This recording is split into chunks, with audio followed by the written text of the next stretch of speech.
उपराज्यपाल मनोज सिन्हा ने उमर सरकार को बहाना न बनाकर काम करने की नसीहत दी थी। उन्होंने जम्मू कश्मीर में स्टेटहुड की मांग को लेकर कहा था कि सरकार को अपनी शक्तियों का इस्तेमाल करना चाहिए, काम के लिए स्टेटहुड का बहाना नहीं चलेगा। उपराज्यपाल मनोज सिन्हा ने खरे खरे शब्दों में किस तरह स्टेटहुड को लेकर अपनी बात कही वो भी आपको सुनाएंगे, जिस पर डॉक्टर फारूक अब्दुल्ला ने ये आरोप लगाया और बड़ी बात कही कि श्रीनगर में संस्थानों का दर्जा घटा दिया गया है और साथ ही ये भी कहा कि एलजी प्रशासन पर गंभीर आरोप लगाते हुए कहा कि संबंधित अधिकारी फाइलों पर बैठे हुए हैं, उन्हें आगे बढ़ने नहीं दिया जा रहा है, काम नहीं करने दिया जा रहा। Jammu Kashmir union territory foundation day मैंने यूटी बने, जब जम्मू कश्मीर यूटी बनी तब से लेकर के आज की यात्रा के बारे में मैंने संक्षेप में थोड़ा विवरण बताया। जिस दिन ये प्रस्ताव देश की संसद पारित कर रही थी उस दिन ही भारत के गृह मंत्री जी ने देश की संसद में 3 बातें कही थी। पहली बात कहा था डिलिमिटेशन फर्स्ट, दूसरी बात कही थी असेंबली इलेक्शन सेकेंड और तीसरी बात कही थी स्टेटहुड एट अप्रोप्रिएट टाइम। इन कुछ लोगों को ज्यादा तकलीफ है। मैं जानता हूं कि जब चुनाव विधानसभा के हुए तो सबको स्थिति बड़ी स्पष्ट थी कि चुनाव संघ राज्य क्षेत्र की विधानसभा के हो रहे हैं। ये बहाना नहीं चल सकता है कि स्टेटहुड मिलेगा तभी काम होगा। उसके अलावा भी सारे अधिकार सरकार के पास हैं और मैं इसलिए आज जोर देकर के कहना चाहता हूं कि लोगों को बेवकूफ बनाने का काम बंद करना चाहिए और अपने अधिकारों का प्रयोग करके जम्मू कश्मीर के नागरिकों की भलाई के लिए काम करना चाहिए। इतनी बात कहता हुआ मैं आप सबके हृदय से धन्यवाद देता हुआ अपनी बात पूरी करता हूँ। धन्यवाद। तो उपराज्यपाल मनोज सिन्हा ने Jammu Kashmir foundation UT foundation day के इस मौके पर स्टेटहुड के दौरान ये बात कही थी कि स्टेटहुड का बहाना नहीं बनाना चाहिए और चुनी हुई सरकार को अपना काम करना चाहिए। स्टेटहुड कोई बहाना नहीं है, सरकार के पास पर्याप्त अधिकार हैं कि जम्मू कश्मीर में विकास के कार्यों पर सरकार फोकस कर सकती है। और इसी पर पलटवार करते हुए डॉक्टर फारूक अब्दुल्ला ने आज जब जम्मू में दरबार मूव बहाल हो रहा है जम्मू कश्मीर में, जम्मू में उन्होंने मीडिया से मुखातिब होते हुए ये बयानात दिए। उन्होंने कहा कि प्रशासन काम नहीं करने दे रहा है, संबंधित अधिकारी फाइलों पर बैठे हैं और उन्हें आगे नहीं बढ़ा रहे हैं। उन्होंने कहा कि मैं कई बार कह चुका हूं लेकिन कोई सुनवाई नहीं हो रही। मैंने उपराज्यपाल से भी कहा कि अपने श्रीनगर में आपने संस्थानों का दर्जा घटा दिया और फाइलें रुकी हुई हैं, कोई काम नहीं हो रहा है। ऐसा डॉक्टर फारूक अब्दुल्ला का आरोप है एलजी प्रशासन पर। और ये जुबानी जंग जहां अब तक उमर अब्दुल्ला और एलजी के बीच देखने को मिलती थी, वही जंग अब डॉक्टर फारूक अब्दुल्ला और उपराज्यपाल के बीच देखने को मिल सकती है। जहां डॉक्टर फारूक अब्दुल्ला जो कि नेशनल कॉन्फ्रेंस के सदर हैं, पूर्व में सूबे के मुख्यमंत्री रह चुके हैं और उन्होंने ये बड़ा आरोप उपराज्यपाल प्रशासन के ऊपर लगाया है। फारूक अब्दुल्ला कहते हैं कि प्रशासन को चुनी हुई सरकार के कामकाज में बाधा नहीं डालनी चाहिए। यह फारूक अब्दुल्ला की तरफ से बयान है।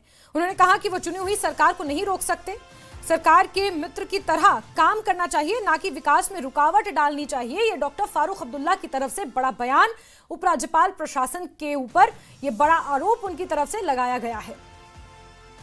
2019 में अनुच्छेद 370 को खत्म करके जम्मू कश्मीर को 2 केंद्र शासित राज्यों में बदल दिया गया, जिसमें जम्मू कश्मीर और लेह लद्दाख 2 राज्यों में से विभाजित किया गया। उसके बाद यहां पर उपराज्यपाल प्रशासन लगा और बीजेपी नेता रविंद्र रैना साहब इस वक्त हमारे साथ फोन लाइन पर जुड़े हैं। रविंद्र रैना साहब, क्या कहेंगे? डॉक्टर फारूक अब्दुल्ला बहुत गंभीर आरोप लगा रहे हैं कि संबंधित अधिकारी फाइलों पर बैठे हुए हैं, उन्हें आगे नहीं बढ़ा रहे हैं और इससे विकास के कार्य प्रभावित हो रहे हैं।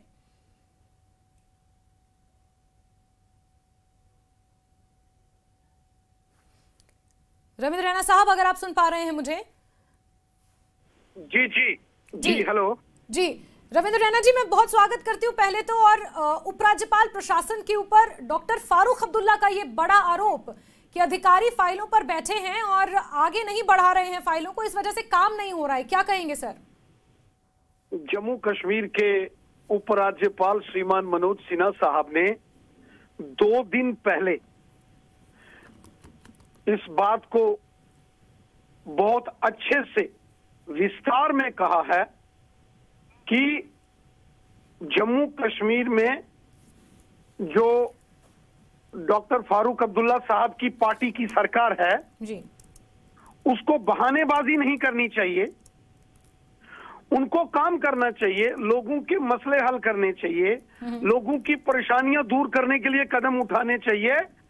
ये बार बार बहानेबाजी करके आरोप प्रत्यारोप लगाकर वो अपनी जिम्मेवारी से भाग रहे हैं। जब जम्मू कश्मीर में चुनाव हुए थे विधानसभा में, उस वक्त जो वादे जनता से डॉक्टर फारूक अब्दुल्ला साहब ने किए थे, उनकी पार्टी ने जो वादे जनता से किए थे जी, वो वादों से आज जब फारूक अब्दुल्ला साहब पीछे हट रहे हैं, 1 साल हो गया है, एक काम नहीं कर पाए ये लोग, तो निशाना बनाते हैं एलजी साहब को। ये सरासर अपनी जिम्मेवारियों से भागने की कोशिश कर रहे हैं डॉक्टर फारूक अब्दुल्ला साहब। लेकिन रविंद्र रैना साहब, इस बात का जवाब जब उपराज्यपाल साहब ने ये आरोप लगाया था, ये बड़ी बात उन्होंने कही थी, इसका जवाब मुख्यमंत्री उमर अब्दुल्ला ने दिया था और उन्होंने कहा कि जब यूनियन टेरिटरी है और चुनी हुई सरकार भी है, यहाँ पर राज्यपाल प्रशासन भी है, तो ऐसे में जब विकास के कार्यों की फाइल जब जाती है, उसका जब अप्रूवल आता है, पहले सरकार उसका मसौदा तैयार करती है, उसका परमिशन, उस पर हमें जो एक ग्रीन फ्लैग लेना होता है वो राज्यपाल प्रशासन की तरफ से लेना होता है, उसमें देरी होती है और इस वजह से काम अटके हुए हैं और लोगों की शिकायतें बढ़ी हुई हैं। ये उन्होंने स्पष्टीकरण दिया था। चूंकि जम्मू कश्मीर यूनियन टेरिटरी है, केंद्र शासित प्रदेश है, और केंद्र शासित प्रदेश होने के नाते लॉ एंड ऑर्डर सिचुएशन को देखना जो है वो उपराज्यपाल महोदय साहब की जिम्मेवारी है। बाकी के जितने काम हैं, अब किसी को बिजली के बारे में कोई फैसला लेना है जी, तो उसमें एलजी साहब ने कहा रुकावट डाली। किसी ने अगर राशन, बिजली, पानी, सड़क, स्कूल, हॉस्पिटल, इसके निर्माण के लिए अगर फंड्स का ऐलान करना है, प्रोजेक्टों का ऐलान करना है, उसमें तो एलजी साहब का रोल ही नहीं है। ये सिर्फ और सिर्फ बहानेबाजी है। चूंकि जो 1 साल डॉक्टर फारूक अब्दुल्ला साहब की पार्टी की जो सरकार को जम्मू कश्मीर में हुआ है, उससे जनता जम्मू कश्मीर की बहुत दुखी है। लेकिन रविंद्र रैना साहब, डॉक्टर फारूक अब्दुल्ला ने तो जम्मू में आज ये भी कहा कि उपराज्यपाल प्रशासन को चुनी हुई सरकार के दोस्त की तरह काम करना चाहिए।